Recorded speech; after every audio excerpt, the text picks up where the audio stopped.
प्रभु के नाम की स्तुति हो आज के सुंदर समय के लिए जो यहोवा परमेश्वर ने एक और बार हमारी जिंदगियों में दिया ताकि हम उस जिंदा यहोवा के नाम को धन्यवाद दे सकें। प्रिय भाई बहनों, आज हम देखेंगे एक और बार कि परमेश्वर का वचन बोलता है डरो मत। हमें किसी से भी डरने की ज़रूरत नहीं है, हमें किसी से भी भय खाने की ज़रूरत नहीं है, क्योंकि बहुत बार हमारा परमेश्वर अपने वचनों के राही हमें बताता है डरो मत, डरो मत, डरो मत।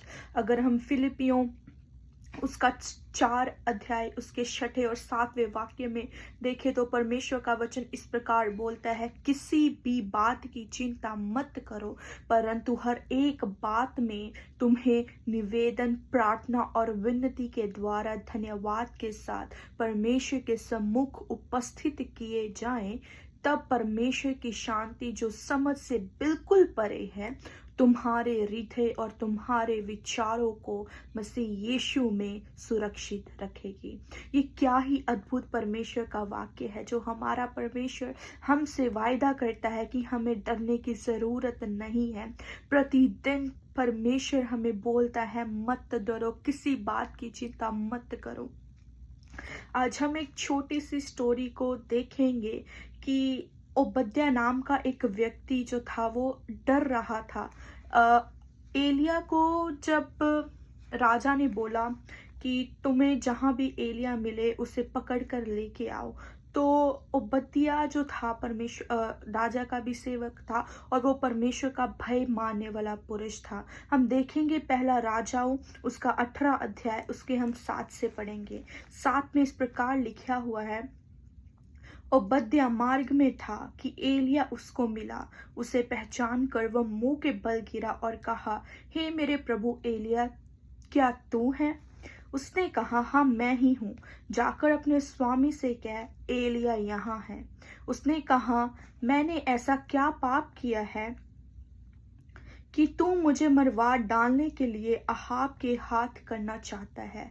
ये ओबद्या एकदम डर गया जब उसने एलिया को देखा और उसने एलिया से पूछा, हे मेरे स्वामी, हे मेरे प्रभु एलिया, क्या ये तू ही है?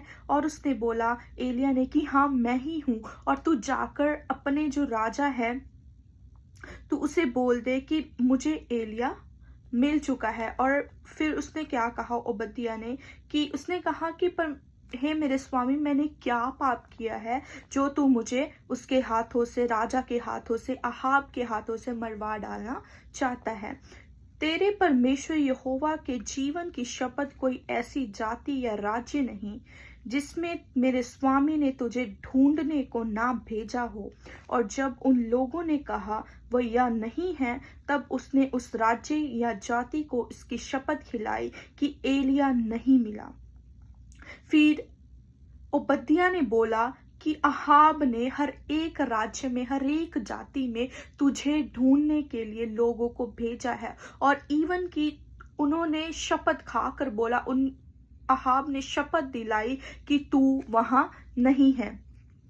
और जब हम उसकी 11 को देखें तो उसमें इस प्रकार लिखा हुआ है, और अब तू कहता है, जाकर अपने स्वामी से कह कि एलिया यहाँ है। इधर बातें सुनकर, कन्वर्सेशन सुनकर हमें लग रहा है कि ओबद्या जो है कितना डरा होगा, मतलब राजा का प्रकोप उस पर कितना ज्यादा छाया होगा। परंतु 12 को देखे, फिर उसने बोला, फिर ज्यों ही मैं तेरे पास से चला जाऊंगा त्यों ही यहोवा का आत्मा तुझे ना जाने कहाँ उठा ले जाएगा। अतः जब मैं आकर अहाब को बताऊंगा तब तू उसे ना मिलेगा, वह मुझे मार डालेगा, परंतु मैं तेरा दास अपने लड़कपन से यहोवा का भय मानता आया हूँ। सचमुच ही कितना अद्भुत वाक्य है। ओबद्या क्या बोल रहा है कि मुझे नहीं पता यदि मैं जाऊंगा, क्योंकि ओबद्या को भी पता था कि उसका परमेश्वर कौन है। उसे भी याद था कि उसका परमेश्वर का वायदा कौन है, परमेश्वर ने उसे क्या वायदे दिए हैं। और ओबद्या ने इस प्रकार बोला कि अगर मैं चला भी जाऊं तो क्या पता तेरा परमेश्वर तुझे कहाँ ले जाए, और फिर मैं जब लौट के आऊं तो एलिया तू इधर ना हो और अहाब जो राजा है वो मुझे मरवा दे। राइट? तो उसने बोला कि मैं तेरा दास जो है अपने लड़कपन से, मतलब अपने बचपन से ही यहोवा का, उस स्वामी का भय मानता आया हूँ। तो इसकी 14 आयत में इस प्रकार लिखा हुआ है, फिर अब तू कहता है जाकर अपने स्वामी से कह कि एलिया मिला है, तब वह मुझे गात करेगा। और वो बोलता है कि अब मैं जाऊंगा और तू ना मिलेगा तो क्या करेगा, वो मुझे गात करेगा, वो मुझे क्या करेगा, मारेगा। इधर ओबद्याह पूरे डर में था, पूरे भय में था। परंतु एलिया ने कहा, सेनाओं का यहोवा जिसके सामने मैं रहता हूं, उसके जीवन की शपथ, आज मैं अपने आप को उसे दिखाऊंगा। परंतु एलिया जो था निडर था, उसने क्या कहा कि सेनाओं के यहोवा जिसके नाम में मैं रहता हूं, उसके जीवन की शपथ कि मैं आज अपने आप को उस राजा के सामने क्या करूंगा, प्रकट करूंगा। तब अहाब से मिलने ओबद्याह गया और उसको बता दिया, अतः अहाब एलिया से मिलने चला गया। तो जब ओबद्याह ने अहाब को बताया कि एलिया मिल चुका है, तो उसी समय उसी पहर जो है एलिया को मिलने के लिए अहाब रवाना हो गया। जब एलिया को देखते ही अहाब ने किया, हे इज़राइल के सताने वाले, क्या तू ही है? और अहाब ने एलिया को क्वेश्चन किया, जो इज़राइलियों का सताने वाला है, क्या वो तू ही है? और उसने कहा, मैंने इज़राइल को कष्ट नहीं दिया, परंतु तू ही ने और तेरे पिता के घराने ने दिया है, क्योंकि तुम यहोवा की आज्ञा को टालकर बाल देवता की उपासना करने लगे। देखो, इधर क्या ही परमेश्वर का अद्भुत वाक्य है। एलिया एक छोटा सा व्यक्ति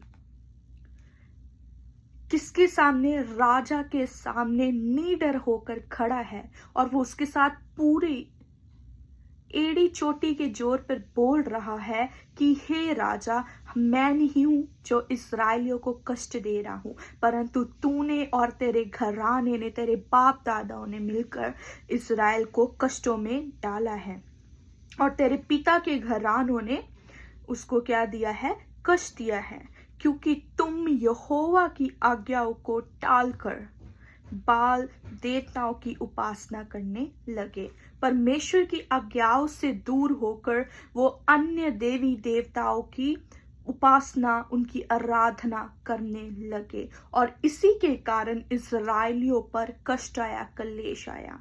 परंतु हम देखें, आज हमारा भी जीवन यही होना चाहिए कि हमें चाहे जितने भी बड़े हमारे पॉलिटिकल लीडर के सामने खड़ा होने को मिले, परंतु अगर हम यहोवा की उपासना करने वाले हैं, अगर हम जिंदा यहोवा की संतान हैं, लड़कपन से लेकर अगर हम उसका भय मानने वाले हैं, तो विश्वास रखें, आपको डरने की जरूरत भी नहीं होगी। जिस प्रकार परमेश्वर का वचन बोलता था यिर्मयाह को कि मेरे शब्द तेरे मुंह में होंगे, मैं अपने शब्दों को तेरे मुंह में डालूंगा और तू मेरे ही पवित्र आत्मा के द्वारा बोलेगा, उसी प्रकार हमारा परमेश्वर भी हमें चलाएगा। डरने की, भय खाने की जरूरत नहीं है। जिस प्रकार ओबद्याह डर रहा था अहाब को बताने के लिए कि एलिया मिल चुका है, क्योंकि उसे पता था कि उसका परमेश्वर कुछ भी कर सकता है। इवन कि अहाब ने एलिया को इस प्रकार बोल भी दिया था कि क्या पता तुम्हारा परमेश्वर तुम्हें इस जगह से कहीं और ले जाए, तो वो मुझे क्या करेगा, घात कर सकता है। परंतु अगर हम भी अपने परमेश्वर को जानते हैं, जो परमेश्वर का वचन बोलता है उसको मानते हैं, तो हमें डरने की जरूरत नहीं है। जितना भी बड़ा लीडर हमारे सामने खड़ा हो जाए, चाहे हमारे स्कूल का प्रिंसिपल, चाहे हमारी कोई भी टीचर, हमें कोई भी हमारे सामने खड़ा हो जाए, चाहे हमारा प्राइम मिनिस्टर, प्रेसिडेंट, कोई भी हमारे सामने खड़ा हो जाए, कोई भी ऑफिशियल लीडर हमारे सामने खड़ा हो जाए, कोई भी पॉलिटिकल लीडर हमारे सामने खड़ा हो जाए, हमें डरने की जरूरत नहीं है। परंतु याद रखिए, तुम्हारा सर्वशक्तिमान परमेश्वर तुम्हारे साथ है। और हम इस स्टोरी को कल देखेंगे कि आगे क्या हुआ, किस प्रकार हमारे परमेश्वर की बड़ाई हुई और किस प्रकार एलिया पूरा निडर होकर परमेश्वर के नाम में खड़ा रहा और परमेश्वर के ही नाम को सामर्थ मिला, इज्जत मिला, जलाल मिला। प्रिय भाई बहनों, आज मैं एक और बार आपको बताना चाहती हूँ, किसी से भी डरने की जरूरत नहीं है। परेशानियां जितनी भी मर्जी हो, अवस्थाएं जितनी भी बुरी से बुरी हो, चाहे हम कंगालपन में हो, चाहे हम महंगाई में हो, परंतु परमेश्वर के नाम को याद रखें और उसके वायदों को याद रखें कि आपका परमेश्वर उसके वायदे क्या बोलते हैं। यदि हम अपने परमेश्वर के नाम को दिन प्रतिदिन बढ़ाएंगे, हमारा परमेश्वर हमारे भीतर में होके जो पवित्र आत्मा उसने हमारे लिए सहायक को भेजा है, वो हमारा सहायक हमारे में से होकर बातचीत करेगा। हमें फिर बोलने की जरूरत नहीं है, हमें किसी के भी आगे खड़े होने की जरूरत नहीं है, परंतु वो पवित्र आत्मा खुद हमारे लिए खड़ा होगा और हमारे लिए बात करेगा। प्रभु आप सबों को बहुत आय से आशीषित करे और हम इस स्टोरी को कल फिर से तीसरे दिन के लिए कंटिन्यू करेंगे। परमेश्वर ने संभाल के रखा, इसके लिए धन्यवाद करते। आइए आंखें बंद करके प्रार्थना करते हैं। सर्वशक्तिमान परमेश्वर जी, आपका धन्यवाद करते यहोवा आज के सुंदर समय के लिए। मेरे यहोवा परमेश्वर जी, सचमुच आपने संभाल के रखा प्रभु जी, हमारी योग्यता से बढ़कर मेरे परमेश्वर जी आज तक आपने दिया। मेरे खुदावंद खुदा जी, आप हमें प्रतिदिन बोलते हैं मत डर मत डर प्रभु जी, इसलिए हमें डरने की जरूरत नहीं है, हमें भयभीत होने की जरूरत नहीं है। मेरे परमेश्वर जी, आपका पवित्र आत्मा हमें जोर देने वाला है। मेरे परमेश्वर जो हमारा सहायक है प्रभु जी, वो हमारे लिए खुद मैनिफेस्ट होने वाला है परमेश्वर जी, और तू हमारा सहायक है, इसके लिए धन्यवाद हो प्रभु जी। अपनी सारी पिता परमेश्वर बोझ को तेरे हाथों में सौंप देते हैं और हम डरेंगे नहीं प्रभु जी, ऐसा हम वायदा करते हैं प्रभु जी। मांगते हैं उद्धार करता आपके पैर यीशु मसीह के नाम से, आमीन। प्रभु आप सबों को बहुत आय से आशीषित करे और thanks for watching. God bless you all.